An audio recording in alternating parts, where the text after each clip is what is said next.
I don't want to ever see you in my compound. Even when I am dying, don't show up. Don't even come to my burial. You are not permitted in any way to show up. Long ago, in the village of Isekwato, there lived a very beautiful family, the Okonkwas.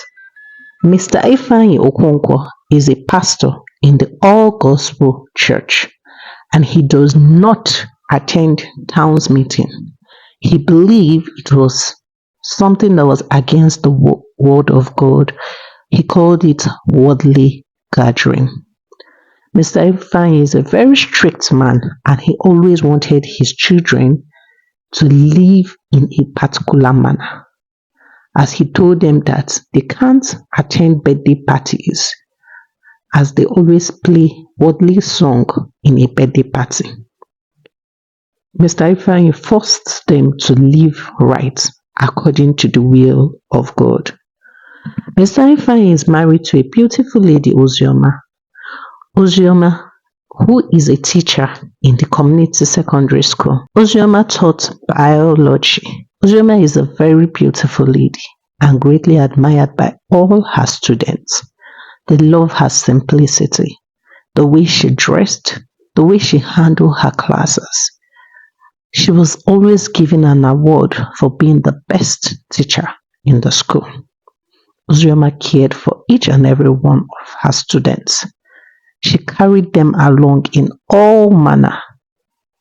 Ozioma, who has a total of 4 children, her first daughter being Anwuleka, the second daughter being Nkechi, the third Ifeinwa, and the only son is Okpara. The kids are so hardworking and intelligent. They always wanted to live according to the rules and regulations of their father, Ifeanyi. Anwuleka, the first daughter, is a very intelligent and smart girl. Anwuleka always assists her mother whenever her mom wasn't done from school. Anwuleka will always go to the stream, fetch water, fetch firewood, cook supper, and as well as helping her siblings with their assignment. Mrs. Ozioma was so grateful to Anwuleka. She always told her, "You are really the bone of my bone. Thank you for always understanding and helping your mother out. I really appreciate all you do. Thank you for never ever feeling that I always put so much work on you. Thank you very much, Anwuleka." Anwuleka was so excited and told her mother, "Mama, it's nothing. We are supposed to take care of you as our parents. So you shouldn't thank me too much for doing something I'm supposed to do as your child." Mrs. Ozioma will always hug Anwuleka and tell her, "Thank you very much. You are really an elder sister that has a lot of example to show to her junior ones. Thank you." But something about Anwuleka that got everyone upset in the family was the fact that Anwuleka loves to party. Every birthday being held in the community, Anwuleka wants to go for it. At times, her mom will allow her if they were birthday parties hosted by family friends. Other times, her mom won't accept and tell her, "Anwin, you know your dad doesn't like all this gathering. He calls it things of the world. I want you to understand that your dad is a public figure. He's someone that teaches people about Christ, and you can't be found where it's not right." Anwuleka will tell her mom, "Mom, but I'm also a child, and it's not going to harm just to see what they're doing." Her mom would always tell her, "Anwuleka, we cannot preach that something is not good and still do that which is not good. I'm only going to allow you to go for the ones that are family members or family friends. Others, you can't go for them." Whenever her mom steps out from the house, Anwuleka was going to sneak out of the house to attend the party. Awolika kept on doing these things, but her mom for one day never beat her or scolded her about it. Her mom always tried to make her understand that it wasn't right. But one fateful day, Awolika went for a birthday party and her dad returned earlier than usual. As she was coming back holding the gifts that was shared in the birthday party, her dad, Mr. Ifeanyi, was seriously fuming with anger. The moment she entered the compound, Mr. Ifeanyi looked at her and asked her, "KBC, where are you coming from?" Awolika said, "Papa, good evening." "What is good about the evening, Awolika?" "Najuki KBC, I am asking you where are you coming from and you are telling me good evening. What is so good about this evening?" Awolika said, Papa, I'm sorry. You only what? Today is the very first and last time I'm going to warn you about going for any birthday party. If I ever see you or hear or perceive that you went to any of the parties held in this community, you're going to leave my house. Awolika said, "Yes, Papa, I won't do it again. I promise. I'm sorry." Mr. Ifeanyi looked at her and said, "You better don't do it again, because if you should try it, I'm going to make sure you leave my house. I cannot have a child who cannot heed to my rules and regulation." Awolika thanked her father and went inside the house. But Awolika kept on sneaking and going for all the birthday parties, children gathering held in the community. Awolika loved to dance, so the beating of the drums makes her excited. Sitting in her house, all she did was to read Bible, help her mom, help her siblings, braid her siblings' hair. So there wasn't something fun for her to do. So she thought to herself. She always wanted to experiment. She wanted to dance. Whenever she heard the beating of a drum, she immediately starts shaking her body. At times, her mom, Uzoma, would tell her, "Anwe, you shouldn't dance to every beat you hear. That's not a good thing, you know. Sometimes the evil spirits can beat drum too. Will you also dance for them?" Awolika would tell her mom, "No, I won't dance for them. I will know the right one." Uzoma will always tell her, "Be careful.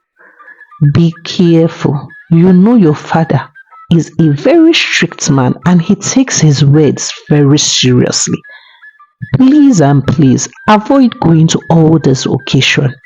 They are not going to do anything to you. Even if you don't attend them now, you can attend them much later in life. You're still under your father, so you should obey his rules and regulations." But Awolika never listened.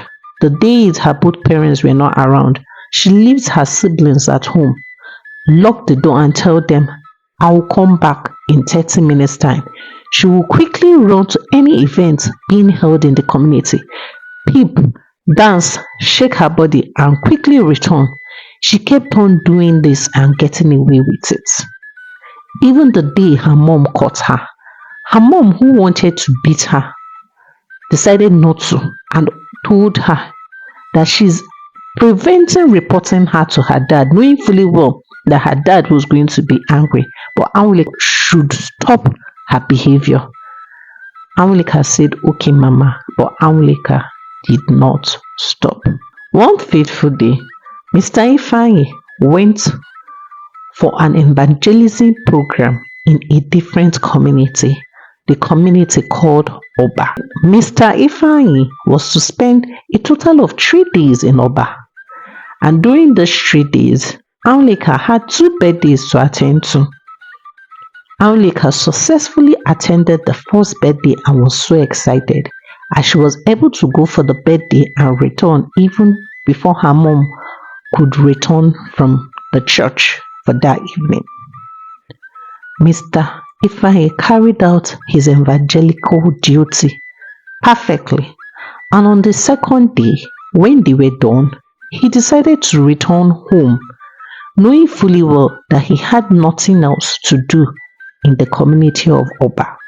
So he returned back to his quarter. That evening, when he returned, everyone came to greet him, including his wife, who had just returned 30 minutes before Ifeanyi returned. They both asked the remaining kids, "Where is Anwoleka?" Nkechi and Okpara tried to cover up the fact that Anwoleka went for a birthday party. They all said that she went out to get something, but Anwoleka did not return quick.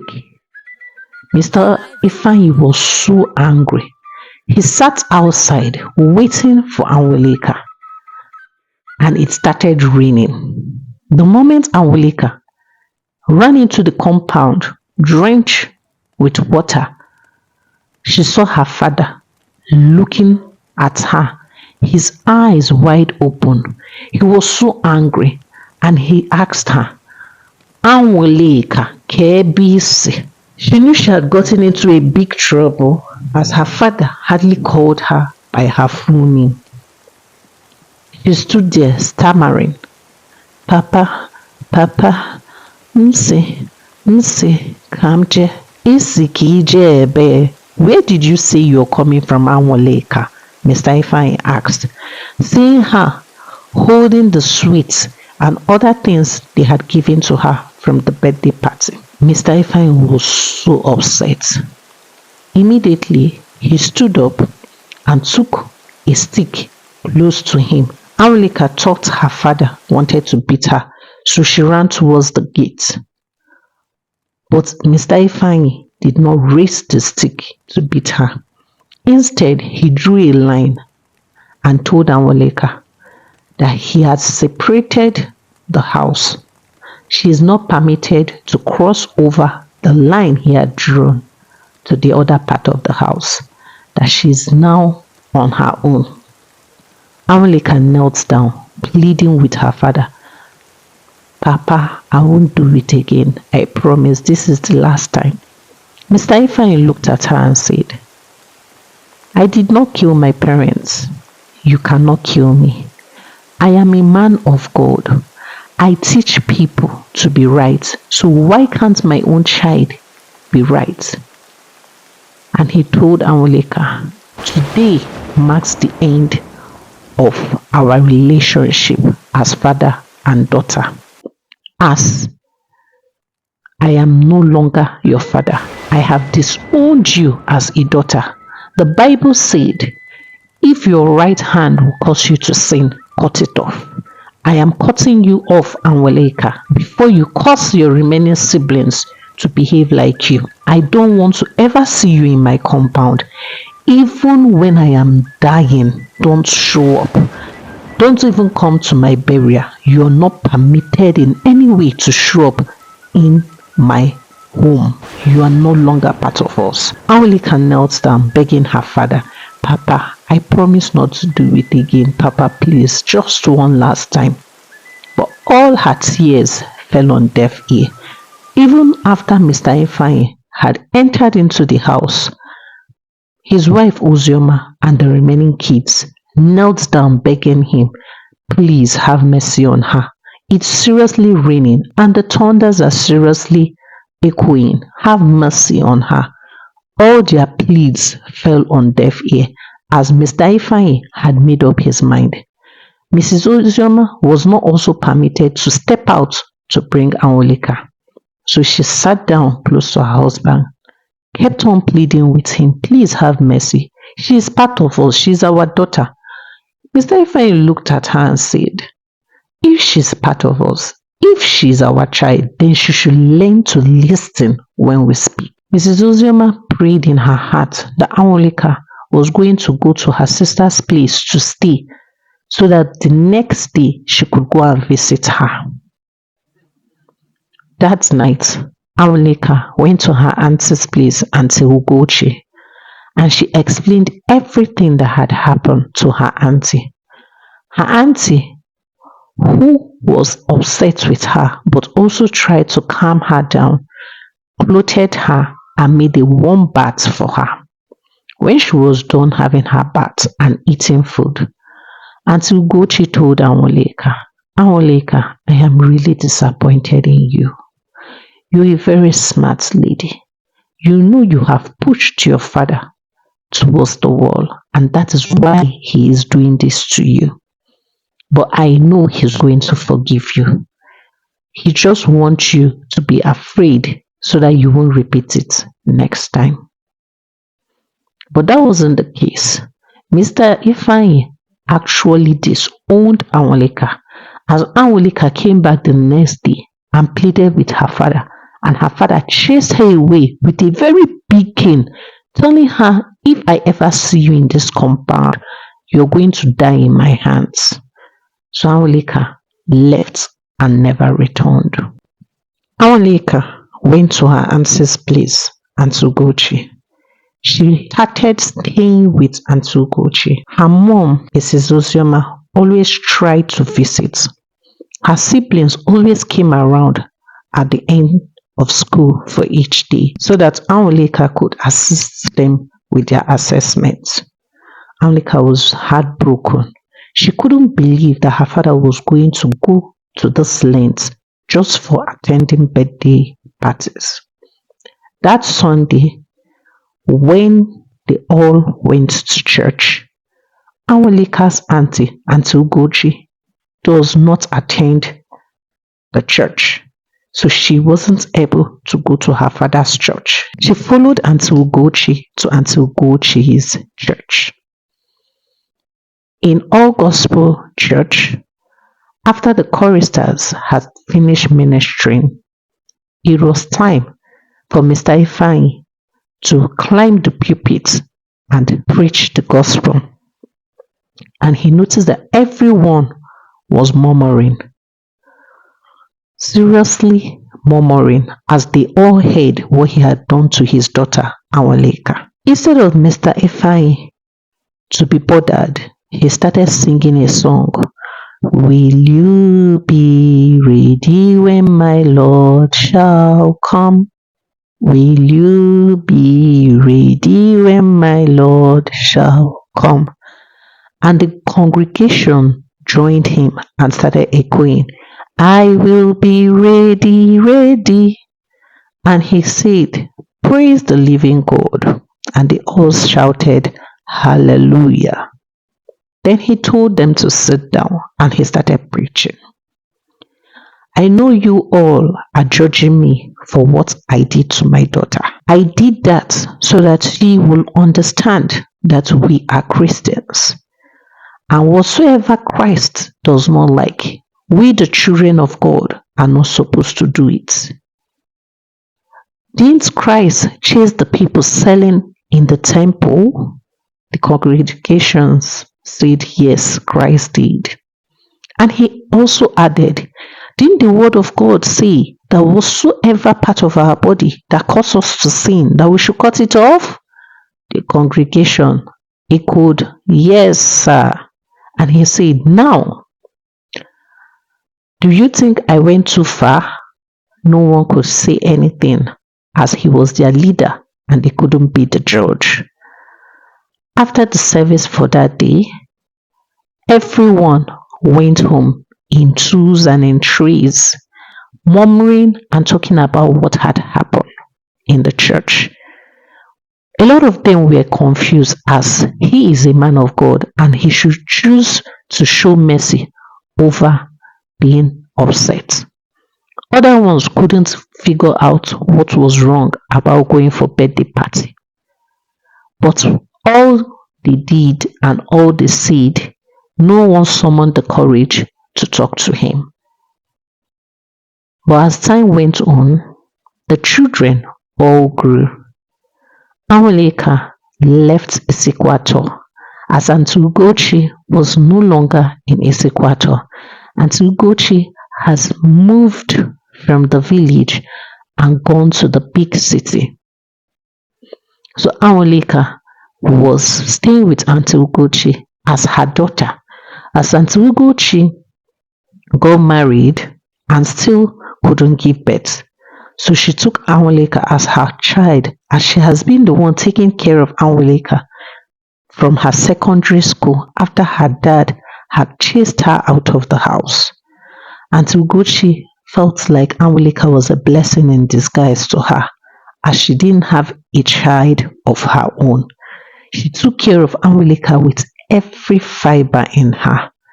Anwulika wanted to become a medical doctor. She supported Anwulika's dream with everything she had, pushing Anwulika to become better and great.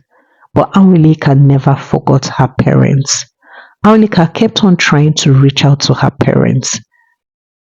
Mr. Ifeanyi still held grudges against Anwulika. He always told his kids never to communicate with Anwulika, that Anwulika is a bad egg, and one bad egg is enough to spoil the rest. So the kids who communicated with Anwulika in secret but never ever allowed their father to find out, knowing fully well he was going to be very, very upset with them, they kept on reaching out to their sister. But the very funny thing about the Okonkwas was that everyone in Isikwato village wanted to get married to Uncle Onkwa's daughter, being Nkechi and Ifenwa. They believed that they were being groomed and cultured well. Since Mr. Ifeanyi had the guts to chase his own daughter, that means his remaining daughters will be virgins. So the men of Isikwato always told themselves. The men of Isikwato always asked who was going to be able to get married to Ifeanyi's kids. They always thought to themselves, those girls will be virgins. They are going to be clean and pure. Men will always line up seeking for their hands in marriage. The second daughter, Nkechi, got married to a very handsome young man, a businessman who dealt with pure leather in Isikwato market, Nonso. Nkechi was so excited to be getting married to Nonso, as her father approved her marriage with Nonso because Nonso was a full-time Christian. On the wedding night, while they were making love, Nonso found out that the vagina wasn't tight as it should be, and he rose his head and asked her, Nkechi, are you not a virgin? Because all the men in this village said you and your sisters are. Nkechi looked at him and said, no, I'm not. You'd never asked, and if you did, I would have told you I wasn't. Nonso became angry. He said, meaning, your vagina is not even tight. It's just wide and open kaboho. Sure, your dad chased your sister for just dancing in a party. So what is your father going to do to you when he finds out about this? Nkechi was so scared, and she pleaded with her husband not to let the words out. Nonso was so upset. He kept on mumbling, I came to get married to you because I thought you were a virgin. So now what are we going to do about it? Nkechi looked at him and said, you're not even a virgin either. So why are you making a big deal out of it? If you had asked me, I would have told you, but you did not ask. You assumed. So why make a big deal out of it? Please calm down and let us talk things out. I am not. I never told you I was. I did not deceive you into getting married to me either. Nonso was so disappointed. He just had his bath and went straight to bed. Ifeanyi, who was in love with the choir master. After the choir master had put her in the family way, the choir master got married to a different girl. Ifeanyi was pregnant, but she was so scared and she didn't want her father to find out. A young man named Obiora, who has been asking her hands in marriage, but Ifeanyi refused, hoping that the choir master, Ejike, was going to get married to her. Ifeinwa had to plead with Obiora to get married to her and explained everything to Obiora. Obiora accepted to get married to Ifeinwa because Obiora genuinely loved Ifeinwa. He asked her, "Does Ejike know that you're pregnant for him?" And Ifeinwa told him no. Obiora accepted to keep her secret and to take care of the unborn baby as his own child because he genuinely loved Ifeinwa. With everything going on, Okpara, who was an engineer, was also forced to continue in the line of his father. His father always told him, even if you become anything in life, you have to come back and take over this ministry. I have built and put a lot into it, and I expect you to continue after me. Okpara did not like the idea of being a pastor, not because he hated Christ. He loved going to church, but he just felt he wanted to just go to church, do the work of God, and be an engineer. But his father kept on pushing and pressurizing him. It is your calling. I am your father. You have to abide by it. Nkechi wasn't finding it easy at all in her home, as her husband, Nonso, always looked for reasons to mock her for not being a virgin. Ifeinwa, who married a man who genuinely loved her, was always there taking care of her. Awolika, who was seen as the bad child, the earthly girl, was the only child who was married as a virgin. Her husband, who met her auntie Ugochi as her mother, thanked her greatly for taking care of her daughter and allowing her daughter to remain pure. Ugochi was so excited. She was so glad that Awolika did not bring her shame in any way. Awolika got married to a very, very handsome man, and they lived happily. One fateful day, she got a phone call from her siblings telling her that her father was not feeling fine. Awolika, who rushed down to the village, the moment she opened the door and Ifeanyi saw her, he looked at her and said, "I told you not to come back to my house. Or did you think I have changed my mind because I am sick? Leave my house this very moment, you evil child." Awolika tried to explain things, that she is a changed person, but Mr. Ifeanyi was so upset he refused to hear whatsoever she had to say. He quickly asked Awolika to leave, and Awolika left. After she left, she kept in touch with her sister. Mr. Ifeanyi was seriously sick and needed an emergency surgery. The husband of Ikechi and Ifeinwa could not afford to send him to a proper clinic.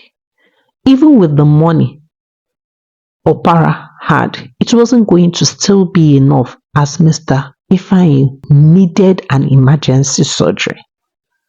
So Awolika had to send money through her mother for the surgery.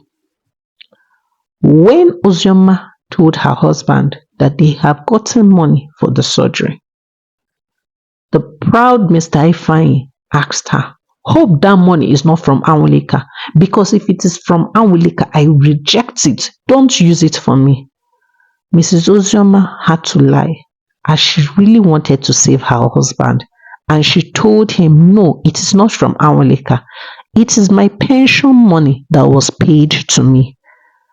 So Mr. Ifeanyi thanked his wife greatly, and the surgery was carried out and it was successful. One day, Awolika made up her mind that she wanted to speak to her father, and she was ready for anything her father was going to say. So she called a family meeting.